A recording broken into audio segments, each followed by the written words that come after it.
পূজার সময় হলো। স্বপন দেখিয়া আকুল পূজারি খুলিল ভজনালয়। দেবতার বরে আজ রাজা টাজা হয়ে যাবে নিশ্চয়। জীর্ণ বস্ত্র, শীর্ণ গাত্র, ক্ষুধায় কণ্ঠ ক্ষীণ, ডাকিল মান্থ, দ্বার খুলো বাবা, খাই শান্তি। সহসা বন্ধ হলো মন্দির, মুখারি ফিরিয়া চলে। রাত্রি পথ জুড়ে তার ক্ষুধার মানিক জলে। বুখারি ফুকারি কয়, ওই মন্দির পূজারীর, হায় দেবতা তোমার নয়।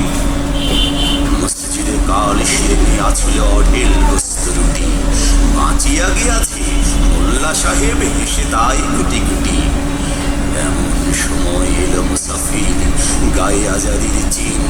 বলে, বাবা আমি ভুখা ফাঁকা আছি, আজ নিয়ে শান্তি। তেড়িয়া হইয়া হাঁকিল মোল্লা, ভেলা হলো দেখি লেখা, ভুখা আছো মরগ ভাগারে গিয়ে, নামাজ পড়িস বেটা। ভুখারি কহিল, না। মোল্লা হাঁকিল, তাহলে শালা সোজা পথ দেখ। গোস্ত রুটি নিয়ে মসজিদে দিল তালা।